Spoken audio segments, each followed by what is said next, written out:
qual è l'agenda che stai seguendo? Cosa stai seguendo? Dove stai andando? Qualcuno già ha detto che se non hai una direzione, qualsiasi strada serve. Allora, se tu sei una persona intelligente, cosa che lo sei perché credi in Dio e nella sua parola, che tanta gente crede alle favole ma non credono alla fedeltà del nostro Signore, la domanda è quale agenda stiamo seguendo? Perché nel mondo ci sono molte agende, c'è l'agenda 2030, ci sono molte agende, se non sai che cos'è l'agenda 2030 sarebbe interessante anche verificare alla luce della scrittura e vedere che molte di queste cose sono contrarie proprio a quelli che sono i santi principi che il Signore dà a noi. Non solo questo, sia qual è l'agenda di Dio per il mondo, qual è l'agenda che Dio ha per la nostra vita, cosa noi vogliamo vedere e decidere quale agenda seguire. Voglio seguire quella di Dio o voglio seguire l'agenda del mondo? Il fatto è che noi siamo chiamati, cari, in questo tempo dove c'è molta confusione e molte cose sono instabili, più che prima, almeno perché le cose accadono in maniera più veloce. Abbiamo, ossia magari una cosa che accade in Corea, nell'arco di pochi minuti noi già sappiamo qui in Italia cosa è successo, perché la comunicazione è diventata molto più veloce, non per questo siamo più chiari abbiamo avuto chiarimento nonostante la velocità della comunicazione, ok, non c'è più chiarimento, forse in alcuni versi c'è anche molta più confusione, però il fatto è che come figli di Dio, ripeto, noi dobbiamo avere discernimento, a identificare quello che è da seguire e quello che c'è da evitare. E visto che questa è la prima domenica dell'anno, noi abbiamo bisogno di riflettere anche su questo, il messaggio che il Signore ha messo nel mio cuore per questa prima domenica. Quindi il tema nostro è questo: qual è la tua agenda? Prepararsi per il piano di Dio. E nel prepararci per il piano di Dio, che Dio ci dà una direzione, io ho scritto questo breve paragrafo, scusatemi se ogni tanto mi viene da tossire, non sono ancora guarito dal 100%, mentre predico, fai una preghiera per me. Allora, per prepararci per il piano eterno di Dio, noi dobbiamo vivere secondo la sua volontà. Scrivi questo nel tuo cuore.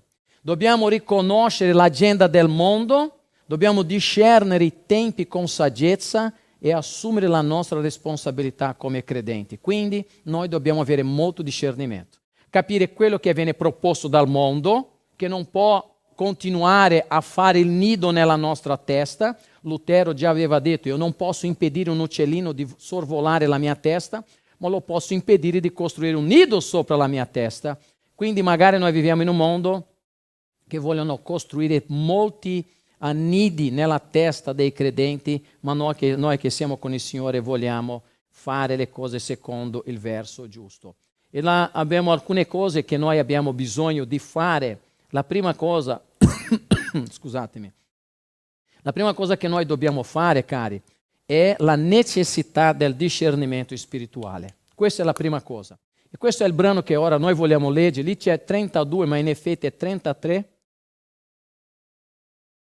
Prima Cronache, capitolo 12, versetto 33. Guarda bene quello che dice in questo brano, che è interessantissimo. Già ho predicato un'altra volta su questo brano, ma questa mattina noi sorvoliamo un attimo su questo che è molto interessante e estremamente attuale. Vi ricordate che c'erano le 12 tribù di Israele? Una di queste si chiamava Issachar, una tribù. Guarda bene come viene descritta questa tribù. Dei figli di Issachar capaci di capire i tempi. Questa è la cosa su cui voglio chiamare l'attenzione nostra. Capire i tempi in modo da sapere quel che Israele doveva fare. Quindi guarda bene qui il principio che noi abbiamo. Un popolo che sa discernere i tempi per capire cosa dovevano fare e conseguentemente è implicito anche quello che non dovevano fare. Quindi la tribù di Issachar aveva questa saggezza e questo discernimento, conoscere i tempi. In ebraico è una parola che viene pronunciata binah, che significa appunto avere discernimento, avere conoscenza dei tempi, ossia conoscere, e più che conoscere, prima ancora di conoscere, osservare gli eventi, quello che c'è attorno alla tua vita, per dire, in questa barca non ci devo entrare, su questo non devo intraprendere quella via, perché appunto il Signore ci dà prudenza. Anche il libro dei Proverbi parla molto della prudenza, quindi avere questo discernimento dei tempi e capire soprattutto per dire se dovesse entrare in questa strada, quale sarebbe l'impatto nella mia vita? Perché sai, la gente magari pensa molto, oggi la gente è incentivata a dire vivi il tuo momento, vivi il tuo presente, senza discernere, senza osservare i tempi, soprattutto i giovani, ma anche molti adulti che oggi magari uno arriva a 45, 50 anni e allora incomincia a diventare giovanotto nel modo di vestirsi, incomincia a mettere l'orecchino, incomincia a adeguare. Un maschio vuole usare l'orecchino, sono problemi tuoi, io non li voglio, mia moglie lo sa, però per dire è una questione sua personale, però io devo avere discernimento. E la gente magari si fa trascinare da tante cose e non vede il peso, l'impatto che quella cosa ha per la sua propria vita.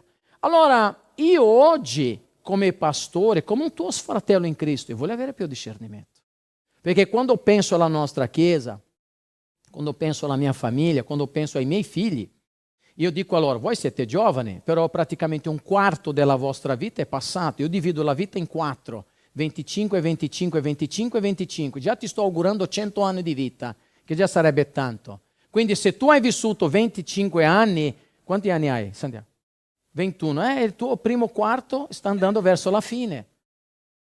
Perché noi quando siamo giovani possiamo magari, perché abbiamo la forza, abbiamo la salute, abbiamo l'entusiasmo della gioventù, vivere la vita, non è il caso di Santiago, ma dico vivere la vita in maniera spericolata, ci sono anche canzoni che parlano di questo, vivere in una tale maniera che dico non voglio pensare alle conseguenze, io voglio vivere il mio momento, senza avere questa capacità di discernimento spirituale, di discernere i tempi.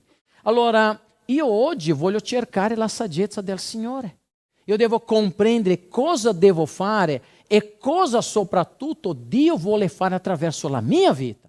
Perché non so se tu hai pensato nel passaggio dell'anno, dire Signore, tu che cosa vuoi fare in me? O magari ho pensato cosa io voglio fare durante quest'anno. Perché sono due domande completamente diverse e il risultato anche sono molto diversi. Perché quando io ho una maniera di veramente riflettere, io oggi se rifletto bene, dopo il frutto si presenta nella nostra vita. Come un gruppo di amici che volevano fare un viaggio in macchina, hanno intrapreso questo viaggio e arrivando in questo parco dovevano fare un po' di stradine anche dissestate, diciamo di terra battuta, all'improvviso si sono imbattuti in un diluvio, ossia una tempesta fortissima. Dice, mamma mia, ma adesso come facciamo?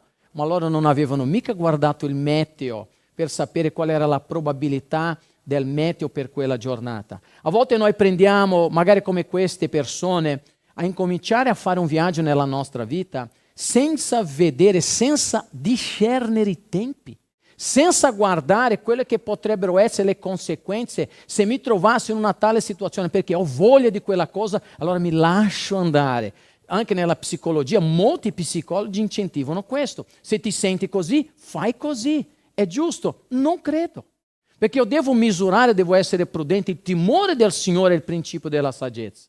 Questa cosa piace a Dio, questa cosa porta gloria a Dio, questa cosa aumenta la mia fede, questa cosa incoraggia le persone che conoscono Dio a vedere me, ossia fare questa cosa, incoraggerà, edificherà la vita degli altri. No, allora c'è qualcosa, se la risposta comincia a essere negativa, io devo tirare il freno a mano nel nome di Gesù.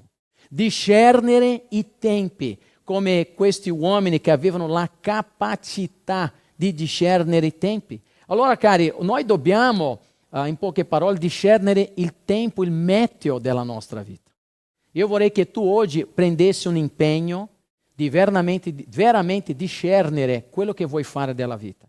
Ci sono molti credenti che nel mondo non hanno capito che il meteo spirituale sta dicendo Gesù sta tornando,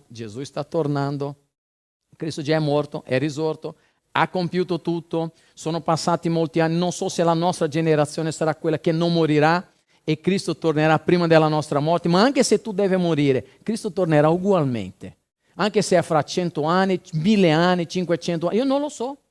Il Gesù non ha rivelato per noi, non tocca a noi sapere quando, ma tocca a noi sapere come dobbiamo vivere la nostra vita. Allora, una delle cose di cui noi abbiamo bisogno di discernere è i tempi e le nostre voglie. C'è gente che magari a volte uno si pente anche di sposarsi.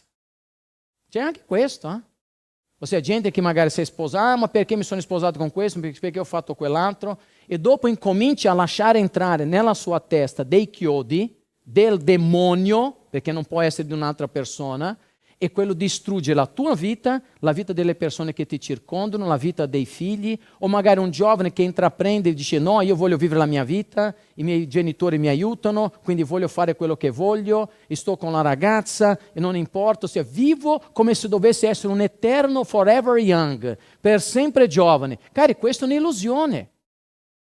Allora io devo togliere questa nebbia davanti al mio cuore per vedere bene la strada. Per vedere che di fianco a me c'è un precipizio, molto più che un burrone, dove se io cado mi farò veramente male.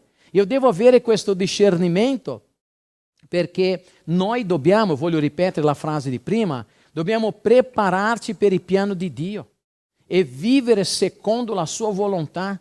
Dobbiamo riconoscere l'agenda del mondo che può danneggiare noi e discernere i tempi con saggezza e assumere la nostra responsabilità come credenti. Io ho una responsabilità, tu hai una responsabilità, noi abbiamo una chiesa, come questa cosa, ossia che magari molti credenti non hanno quella fermezza oggigiorno. Tra poco parlerò un po' di questo anche. Quindi noi dobbiamo avere, prima cosa, cari, abbiamo detto che abbiamo bisogno, la necessità del discernimento spirituale. Metti questo nel tuo cuore. Prima Cronache, capitolo 12, versetto 33. Ma c'è un altro bisogno di cui noi abbiamo nella nostra vita, è quello di riconoscere le tendenze moderne che sfidano il piano di Dio. Ossia, da una parte io devo discernere i tempi, ma devo anche capire quello che accade nel mondo. Io non capisco a volte come ci sono persone che no, io non guardo più la televisione, non sto dicendo che tu devi guardare 24 ore, o non leggi un giornale, o non sa quello che accade nel mondo, non sa niente. Io personalmente ho un altro parere, io voglio sapere quello che succede. Naturalmente voglio avere una mente critica di saper discernere quello che mi vogliono comunicare, perché non è che io bevo tutto quello che il TG me lo dice. Io voglio discernere e capire anche da altre fonti e fare magari un paragone in maniera veloce, leggera, non che sto lì 3 ore no, a perdere il mio tempo, però allo stesso momento sia capire quali sono le tendenze moderne. Perché io non posso lasciare la finestra aperta se c'è una tempesta in arrivo e io non mi sono reso conto che questa tempesta sta per arrivare. Quindi io devo avere una conoscenza minima delle tendenze che esistono. Guarda quello che ha detto l'Apostolo Paolo in questo brano che noi leggeremo adesso. C'è qui la diapositiva, ma segnate il brano da poter leggere a casa. Guarda bene quello che dice l'Apostolo Paolo. Romani capitolo 1, versetto 18. L'ira di Dio si rivela dal cielo contro ogni impietà e ingiustizia degli uomini che soffocano la verità con l'ingiustizia. Poiché quel che si può conoscere di Dio è manifesto in loro, avendo Dio manifestato loro. Infatti, le sue qualità invisibili, la sua eterna potenza e divinità, questo è meraviglioso, Dio è invisibile perché Lui è spirito, la sua eterna potenza e divinità, si vedono chiaramente fin dalla creazione del mondo, essendo percepite per mezzo delle opere sue, perciò essi sono inescusabili. Non c'è nessuno che possa dire a Dio, Dio, io non ti ho conosciuto. Anche quello che vive in mezzo, vicino a Machu Picchu, no? In mezzo, non c'è nessuno secondo me quasi che vive l'impero, sto facendo una battuta, ma che vive in mezzo alla foresta dell'Amazzonia, per dire, non è escusabile davanti a Dio, perché anche il creato manifesta la bontà di Dio e la potenza e l'esistenza di Dio. Quando dice Paolo qui che ha manifestato in loro, anche un indio sa che quando uccide un'altra persona sta andando contro un principio morale. Chi ha messo questo principio morale dentro del suo cuore? Dio stesso, perché il Signore ci ha fatto la sua immagine e somiglianza.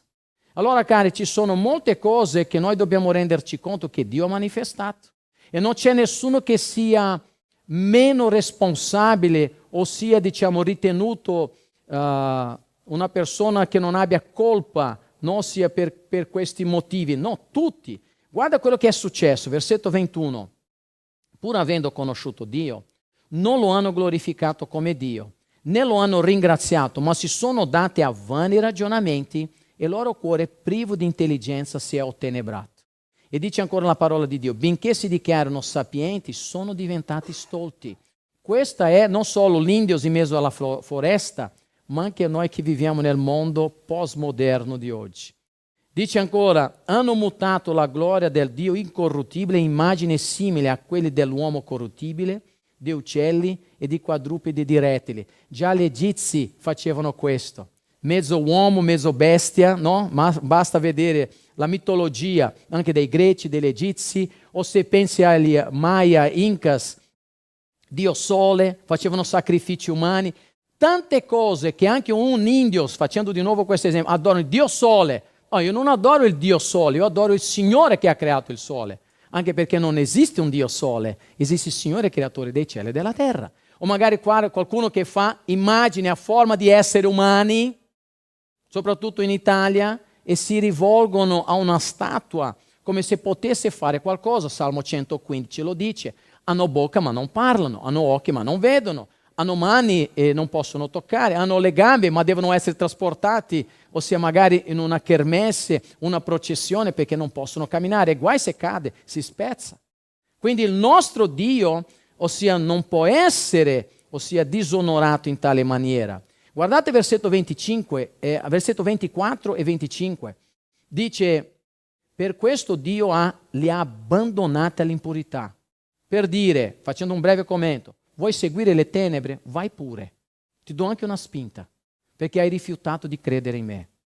Secondo i desideri del loro cuore, in modo da disonorare fra loro i loro corpi. Qua siamo andati proprio alla frutta. Essi che hanno mutato la verità di Dio in menzogna e hanno adorato e servito la creatura invece del creatore, che è benedetto in eterno. Amen. Perciò Dio li ha abbandonati a passioni infami. Infatti le loro donne hanno cambiato l'uso naturale in quello che è contro natura. Stiamo parlando del 2025.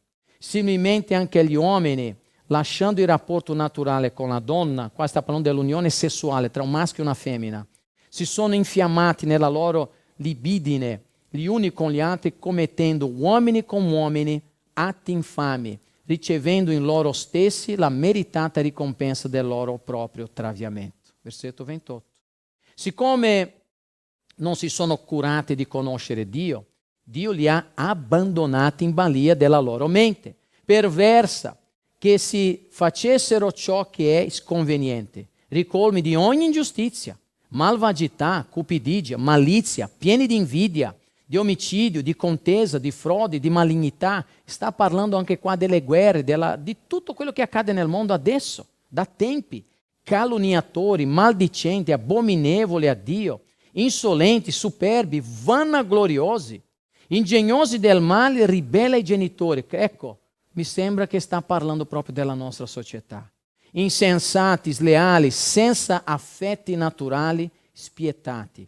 Essi, pur conoscendo che, secondo i decreti di Dio, quelli che fanno tale cose sono degni di morte, dice la Bibbia, non soltanto le fanno, ma anche le approvano chi le commette.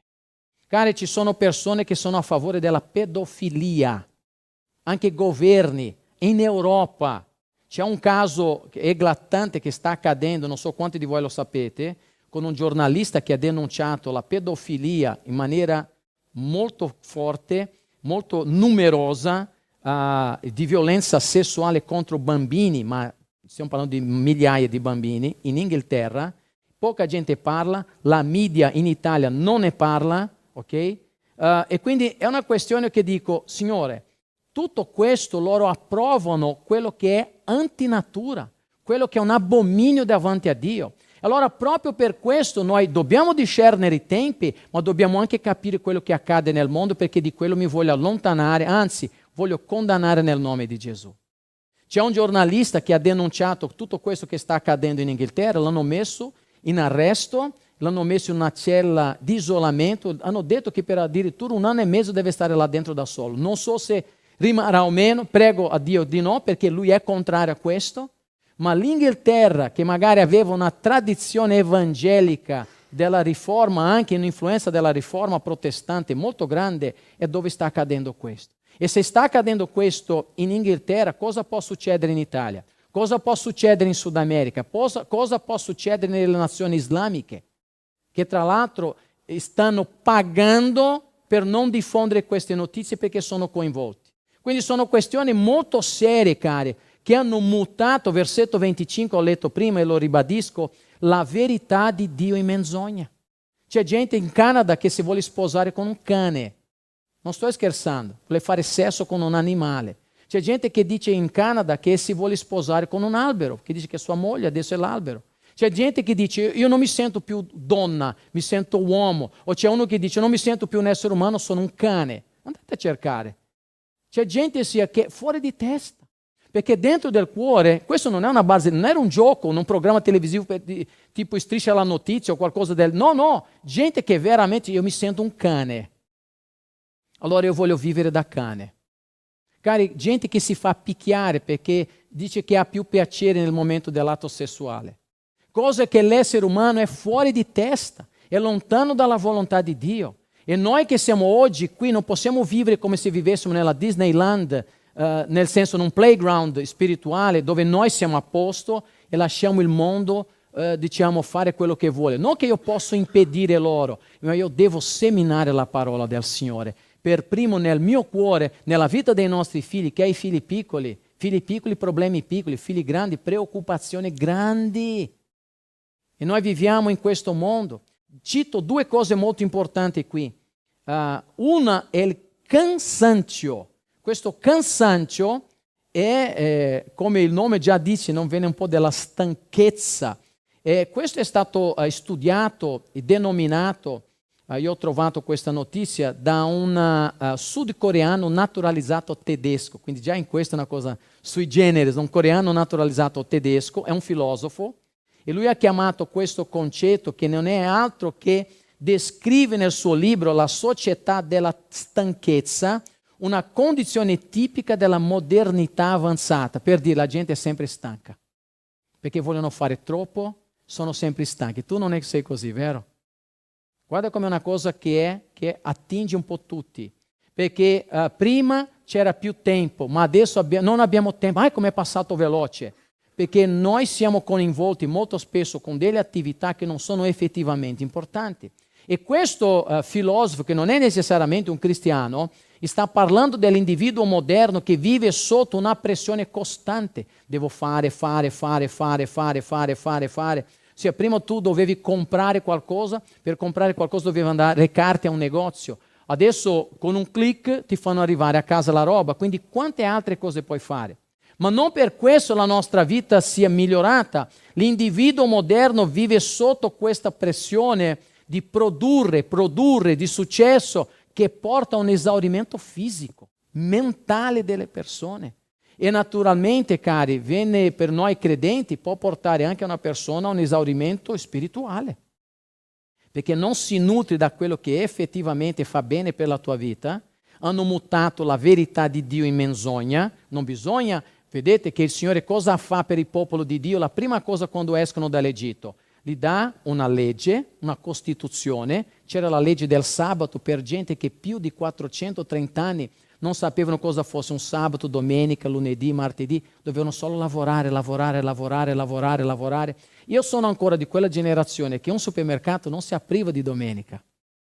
Oggi tu puoi trovare di tutto. Se vai in una città grande, soprattutto in altre nazioni europee, soprattutto in America, negli Stati Uniti d'America, ci sono negozi che funzionano 24 ore, 7 giorni alla settimana, 365 giorni all'anno. Quindi è una cosa, una produzione, una cosa, ma che sta dando un burnout. Conoscete, no, questo termine? Ossia una persona è consumato praticamente, esaurito al 100%. Quindi questo autoesaurimento, un sovraccarico di stimoli, e anche le implicazioni spirituali, quella che per noi è più importante, priva l'individuo di riflettere nella parola, perché magari cominci a leggere la Bibbia, già ti stanchi, ti viene il sonno, non riesci a leggere, concentrarti più. Vedete i bambini che sono iperattivi, che non riescono più a concentrarsi, che sono a scuola. Non si riesce più magari a fare una lettura, sono questi analfabeti, come si chiamano? Mi è sfuggito il nome, la terminologia. analfabeti, non che non sappiano leggere, ma sono analfabeti funzionali. Chi l'ha detto? Bravissimo, grazie fratello, grazie perché mi era sfuggito. Io pensavo proprio a questa, grazie mille. Quindi questi analfabeti funzionali sanno leggere, ma non sanno prendere il significato di quello che hanno letto. Hanno letto un testo e non sanno dire che cosa che c'è scritto lì. Non sanno fare una critica, non sanno più pensare perché sono esauriti, perché non riescono a stare più tranquilli. I genitori sono afflitti, devono fare tante cose. Una volta le mamme non dovevano lavorare per forza, magari spendevano più tempo con i figli, era più tranquilla la vita, tra virgolette, ma non era una vita frenetica come noi abbiamo adesso. E oggi magari, ecco, diamo subito un cellulare al figlio, facciamo vedere un cartone animato, facciamo vedere un gioco e la mente di questi ragazzi entrano in un vortice che dopo non riescono più a scollegarsi e questo distrugge la vita della persona. È un burnout della propria mente. Questo è un aspetto. Poi non solo questo che ho detto prima, il cansancio, ma c'è un altro problema che è la liquidità. Questa liquidità è un altro filosofo, questo filosofo che è un Zygmunt Bauman, più o meno è così la pronuncia, lui è un polacco e questo sociologo, non è un filosofo, è un sociologo polacco, lui ha denominato la società liquida. Per cosa, Fabiano? Per descrivere la condizione della modernità post-industriale caratterizzata da una instabilità e transitorietà, ovvero, ossia, nulla è permanente, non c'è più sostanza nelle cose. Uno è troppo stanco, come diceva il coreano, naturalizzato tedesco, o questo polacco sta dicendo non c'è fermezza nelle cose. È tutto come se fosse un dolce, no? Ossia un budino che si spappola, ossia non c'è sostanza, non c'è questa perseveranza, tutto è molto fluido, quindi c'è una instabilità dei valori, c'è una incertezza esistenziale, la gente non sa cosa vogliono fare per il futuro. I giovani soprattutto, io non ho mai visto una gioventù come adesso che già sono morti. Basta sotterrare, sono morti. Sono morti. È brutto dire questo. Grazie a Dio, io spero nel nome di Gesù, non per i nostri giovani qui presenti, nel nome di Gesù, lo dico con tutto il cuore, ma la società senza Dio, cara, non ha voglia di niente. Cosa non voglia? Noi siamo di un periodo, sia molti, che quando tu pensavi alla tua gioventù, avevi un sogno, un progetto.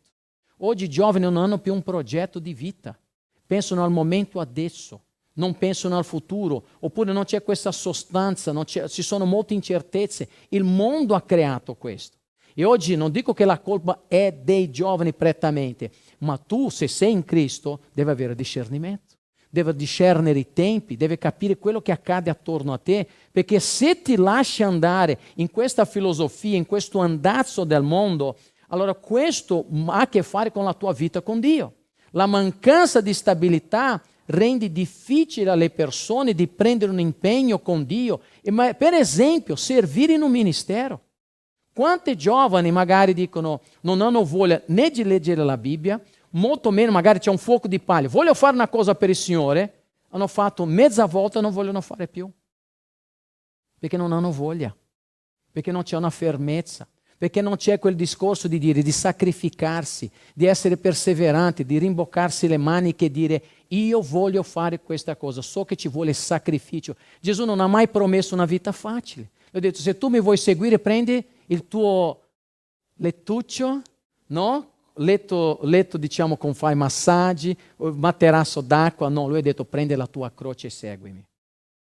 Allora è questo di cui io vorrei che noi pensassimo questa domenica brevemente. Quindi questa connessione tra il cansancio e la liquidità, questa ideologia che c'è nel mondo, o altre cose, ossia la svalutazione anche dei sentimenti, ossia gente che, ossia i sentimenti che non hanno più valore, l'influenza della tecnologia, no? Adesso sapete il chat GPT e tante altre cose, che se tu lo usi con discernimento puoi prendere tante cose buone per te, ma se non hai più una maniera di avere un ragionamento critico o addirittura ti dipende, se noi andiamo in bagno abbiamo il cellulare, andiamo a mangiare abbiamo il cellulare.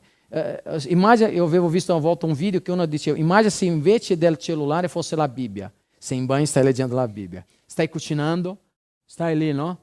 Leggendo la Bibbia, ossia, non lo so se mi spiego, noi molto spesso per questa liquidità che c'è nella società, anziché fare come dice il Signore, stiamo facendo come dice il mondo, e allora la fede incomincia a sciogliersi, non c'è più quella fermezza.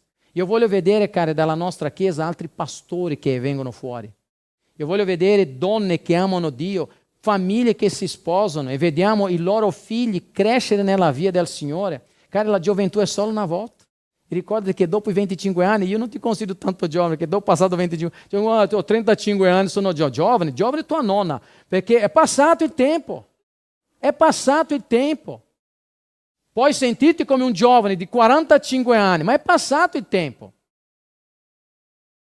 È passato il tempo. 2/4 praticamente sono passate, non torneranno più. Deve avere sì uno spirito giovane, ma io devo anche avere discernimento, perché tutto questo ha a che fare con implicazioni per la nostra vita. Io devo riconoscere che le influenze negative del mondo sono cose che io devo resistere nel nome di Gesù. Non devo far entrare nella mia vita. Come i figli di Zaccar sapevano discernere i tempi, io devo discernere quello che deve entrare e quello che non deve entrare. Allora, qual è un'altra implicazione per il cristiano? Gesù Cristo è il nostro riposo. E questo non parlo necessariamente solo per i giovani, ma per tutti noi. Cosa ha detto Gesù in Matteo capitolo 11, versetto 28?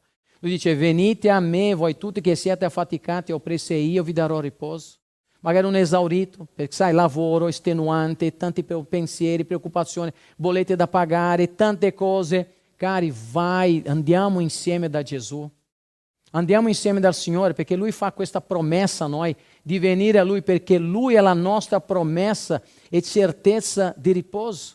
Allora, invece di recarsi in questo mondo liquido, noi vogliamo avere la sicurezza e il significato che Dio ci dà.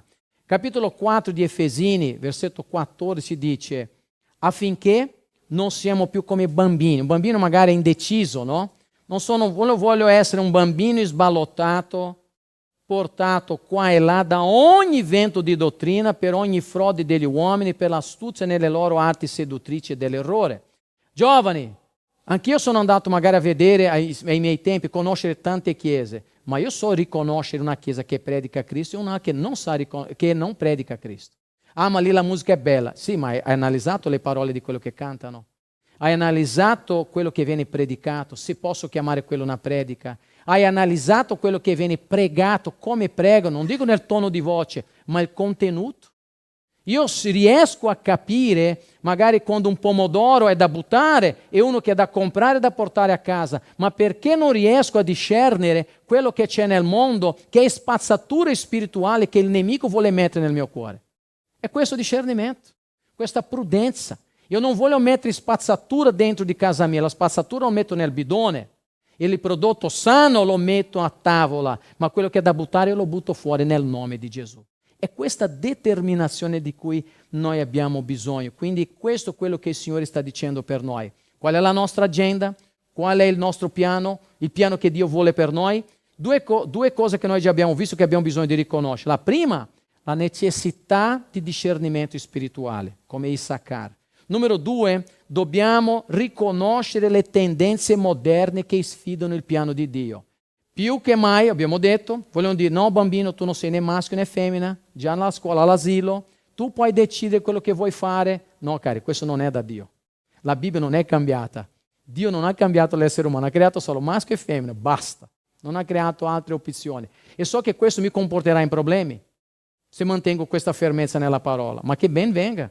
Come deve comportare problemi anche per te. Perché se io scendo in compromesso, pur di dire sì, come la mucca nel presepe, che no? Sai, c'è anche quel gattino che vendono i cinesi che fa sempre così, oh.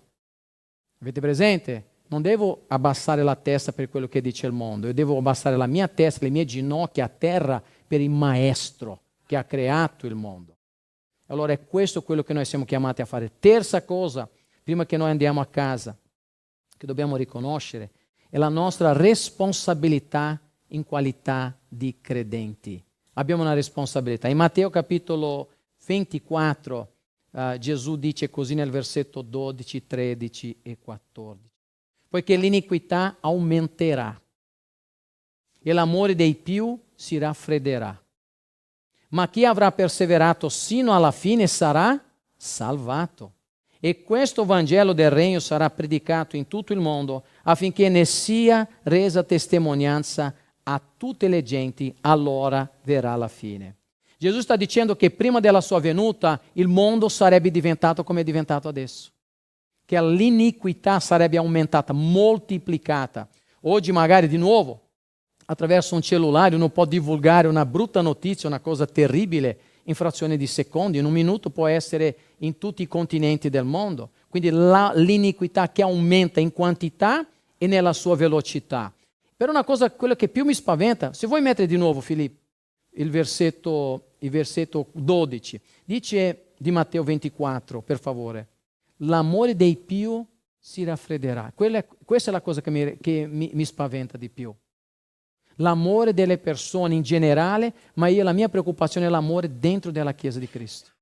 L'amore verso Cristo e l'amore verso il prossimo, perché la Bibbia insegna che abbiamo 2 comandamenti che rinchiudono tutti i comandamenti dell'Antico Testamento. Ama Dio con tutto il tuo cuore, con tutta la tua forza, con tutta la tua anima, con tutto te stesso. E ama il prossimo come te stesso. Gesù ha detto, quando gli hanno chiesto, che da questi 2 comandamenti dipendono tutta la legge e i profeti. Allora, quando manca amore verso Dio, quando manca amore verso il prossimo, allora io non sono più al centro del cuore di Dio. E io questo devo essere saggio e sapiente di capire che dal 2025, se io sono consapevole perché la Bibbia me lo dice, io devo essere attento, devo avere gli occhi aperti, io devo perseverare nell'amore, nella verità, cari, perché Gesù ci ha avvertito che questo sarebbe successo, quindi non è una cosa nuova. Ma guarda il mondo come sta divenendo, deve migliorare. Cari, non migliorerà. Metti il cuore in pace. Io non voglio, voglio che le cose possano migliorare naturalmente, per la gloria di Dio, ma Gesù stesso ha detto che non migliorerà. Allora lascia perdere. No, predica il Vangelo, parla di Cristo, perché Cristo tornerà e questo subbuglio, questa confusione finirà nel nome di Gesù. Questa è la promessa del Signore. Quando Lui dice, e il Vangelo di Cristo sarà, versetto 13, versetto 14, metti per noi Filippo.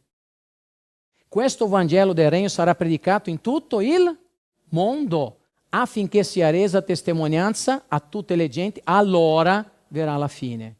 Quindi vuol dire che noi abbiamo una missione, che è quella di predicare il Vangelo. E una delle condizioni per il ritorno di Cristo qual è? Tutto il mondo deve, qual è la condizione? Tutto il mondo cosa? Io devo predicare il Vangelo a tutto il mondo. Se non predichiamo il Vangelo a tutto il mondo, ci sono ancora nazioni dove non hanno la Bibbia tradotta, almeno una parte della Bibbia, o c'è una persona che non ha ascoltato la parola, cari, Gesù sta aspettando, noi abbiamo una responsabilità, che è quella di predicare il Vangelo. Non pensare che il tuo progetto di vita è solo su questa terra. Hai perso proprio strada. Hai sbagliato indirizzo, hai sbagliato l'uscita dell'autostrada. La nostra autostrada è per la nuova Gerusalemme insieme a Cristo Gesù. Se i tuoi progetti sono solo terreni per te stesso, per i tuoi figli, se tutte le tue forze sono focalizzate su quello che c'è di materiale, tutto questo cesserà di esistere prima o poi. Ma se tu stai immagazzinando tesoro in cielo, quello nessuno ti può togliere perché Dio ha fatto e ha dato questo per te. Allora io vorrei che tu che sei padre e madre potessi avere questa mentalità da poter insegnare ai tuoi figli. Se hai un marito che magari non è un credente, passa questo insegnamento anche a lui. Se magari all'incontrario è la moglie che non è credente, fai questo. Ragazze che vi dovete sposare, cercate un uomo secondo il cuore di Dio. Voglio un uomo bene, ma un uomo che ama il Signore. Perché un uomo che già è difficile trovare un uomo e un uomo che ama Dio, perché anche un uomo che ama Dio sbaglia. Ma quante volte i ragazzi, magari trascinati anche dall'amore, si trovano insieme a una persona che anziché portare in bene, sono una bomba atomica, un kamikaze che va a distruggere la vita della ragazza. Quindi guardate che noi dobbiamo fare un po' come i salmoni, dobbiamo nuotare controcorrente. Il salmone che non vuole nuotare controcorrente, che sta nel flusso della corrente, non può riprodursi. Perché il posto per riprodursi, il salmone che rimane al mare, non può riprodursi. Lui per riprodursi bisogna andare controcorrente e essere nel posto giusto. Tu, perché la tua vita possa arricchirsi, devi andare controcorrente. Noi non possiamo essere trascinati come vivono tutti. Noi dobbiamo vivere come luce nel mondo. Noi dobbiamo rifiutare le distrazioni e vogliamo, cari, dare questo insegnamento alla nostra vita, dando priorità alla preghiera. I credenti pregano troppo poco e a volte dico la verità, dico fratelli, ma perché non pregano durante il momento della preghiera? Anche uomini, stamattina pochi uomini hanno pregato, la maggior parte erano sorelle, ma c'è un problema. Giovani, pregate al Signore. Preghiamo a Dio, quando tu preghi il cielo si apre. Noi siamo davanti al Signore.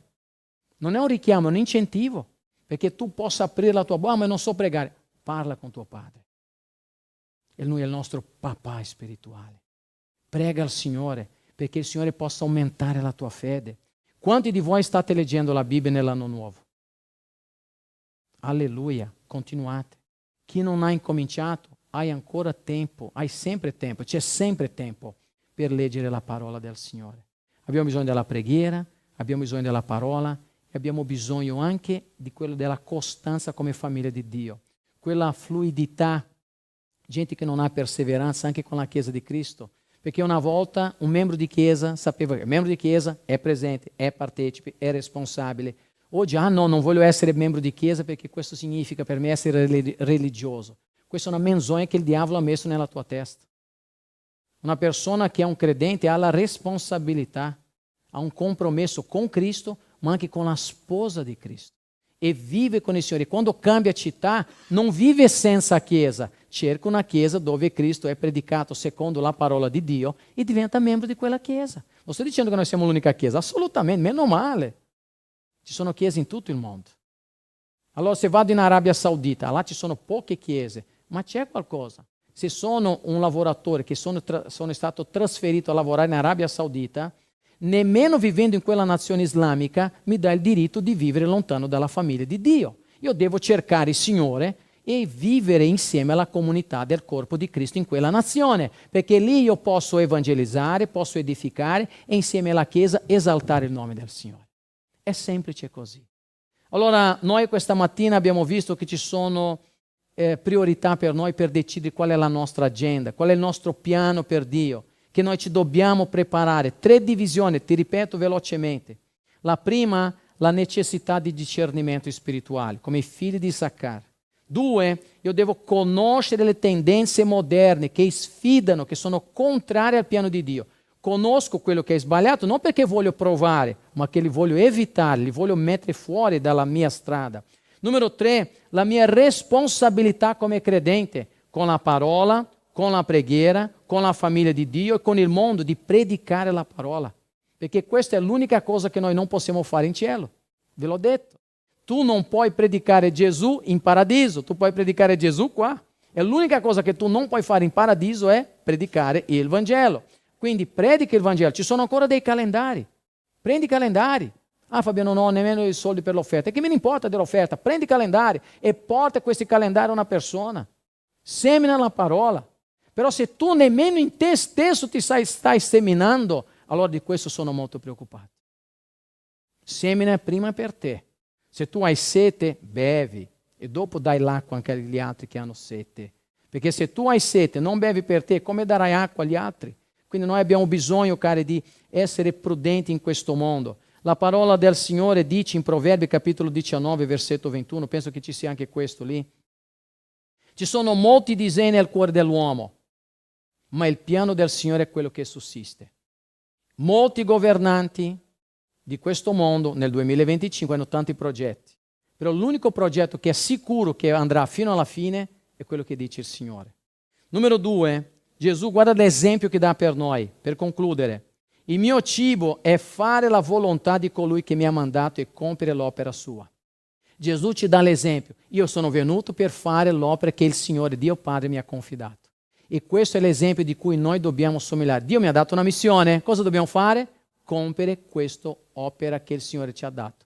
Che sia in Italia, che sia all'estero, che sia a Rimini, che sia laddove tu abiti, non cambia. E poi Isaia 14, versetto 24 dice: il Signore degli eserciti ha giurato dicendo: in verità, come io penso così sarà, come ho deciso così avverrà. Ah, ma non sta andando come ho pensato, Fabiano. Prendi questa parola e metti nel tuo cuore. Tutto è contrario a me, Fabiano. Prendi questa parola e metti nel tuo cuore. Fabiano, ma ancora non ho avuto una risposta. Prendi questa parola e metti nel tuo cuore. Dio ha il suo tempo, non è il mio tempo, non sono le mie condizioni, ma io devo confidare nel Signore. Vedete che questo è un messaggio estremamente importante per me e per te. E io concludo con quella che è la parabola che Gesù Cristo ha raccontato nella fine del Sermone sul Monte, quando lui parla di due uomini, uno saggio e uno stolto. Il saggio aveva costruito la casa sopra la roccia e lo stolto aveva costruito la sua casa sopra la sabbia. E a entrambi è venuta, diciamo, la tempesta. E cosa è successo con quello che aveva la casa costruita sopra la sabbia? È venuta la tempesta e è crollato tutto. Però se noi volessimo dare un tono di leggerezza a questa parabola di Gesù, immagina che tu sei questa persona che ha costruito la tua casa sopra la roccia. E allora sai che la tua casa, la tua vita è costruita bene, ma tu che fai per discernere i tempi? Tu prendi il tuo cellulare, c'hai l'app che stai mettendo lì. Ah, ecco, oggi è il meteo per questa giornata, ci sono tempeste, mi voglio rinforzare, voglio chiudere tutte le finestre, voglio lasciare tutto pronto, perché quando arriverà la tempesta, e la tempesta arriverà, io voglio essere pronto. Noi dobbiamo monitorare, cari, la nostra vita. A volte noi pensiamo che la vita con Cristo è fa tutto Gesù. Gesù ha fatto tutto, ma io devo collaborare con Lui. Lui mi ha salvato e ha perdonato i miei peccati, ma io mi devo santificare. Per me questa app della santificazione spirituale è quello che mi fa stare saldo nella via di Dio. Forse oggi sei scoraggiato per un motivo. Dici, ma di nuovo un altro anno, tutto uguale, non cambia niente. Cambia quando io confido nel Signore, quando sto a monitorare. E tu sai quello che deve essere cambiato e trasformato nella tua vita. Io so quello che deve essere cambiato nella mia vita. E devo rendere conto davanti a Dio per la mia vita. Non pensate che mi metta qui più alto di voi. No, Signore, sto allo stesso livello vostro. Sono un vostro fratello, schiavo nel Signore, come noi tutti siamo dei servitori, perché il Signore possa trasformare la nostra vita. Io ti faccio un invito. Non avevo programmato questo, ma mi sento di fare questo. Se ti vuoi inginocchiare davanti a Dio, se lo puoi fare fisicamente, se non lo puoi fare non c'è nessun problema, ma noi vogliamo pregare al Signore.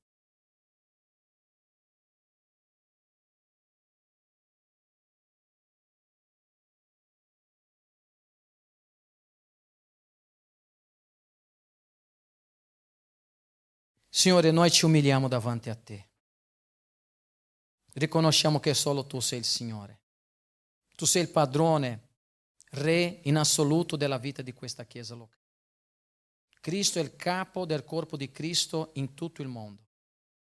Signore, noi non siamo qui per giudicare nessuno, noi siamo qui per esaminare il nostro cuore e per discernere quello che deve entrare nel nostro tempo, nel nostro cuore, nella nostra vita, e quello che noi dobbiamo monitorare per non entrare assolutamente nella nostra esistenza.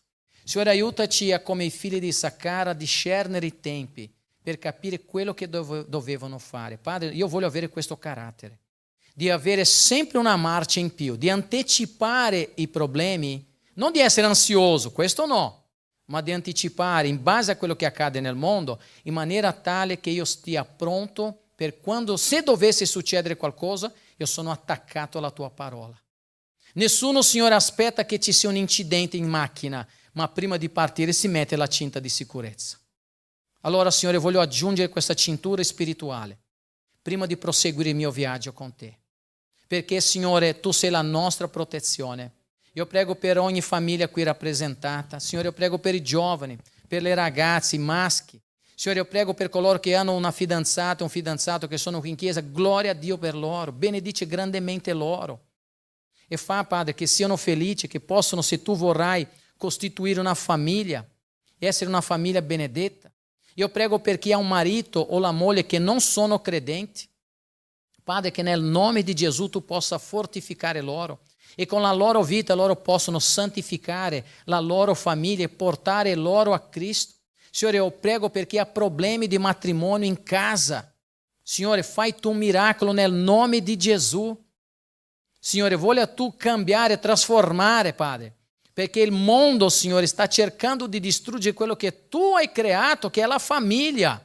Ma noi riprendiamo questo nel nome di Gesù.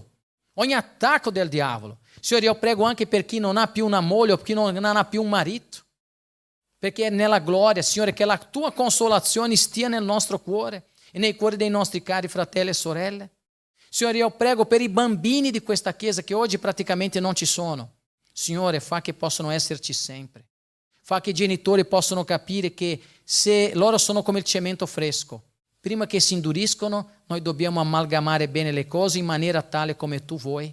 Dopo che si è indurito si fa molta più fatica. Signore, benedice la vita di questa chiesa. Signore, io mi umilio davanti a te e metto il mio cuore davanti al Signore. Che tu possa avere misericordia di me, miserabile uomo sono, perché non posso fare nulla. Ma in te sono più che vincitore. E ogni fratello e sorella che passa per difficoltà, Signore, che tu possa rinforzare e dare la speranza viva che abbiamo in Cristo. Che il nostro amore possa aumentare, la nostra perseveranza possa aumentare, e se c'è da piangere che possiamo piangere, se c'è da ravvederci che ci possiamo ravvedere, che possiamo essere molto più impegnati e costanti nella Chiesa di Cristo. Signore, tu hai un proposito.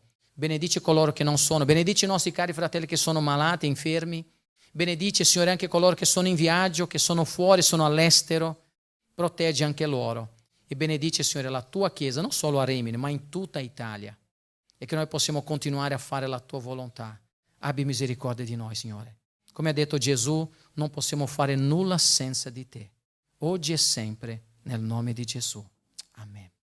E il popolo di Dio dice...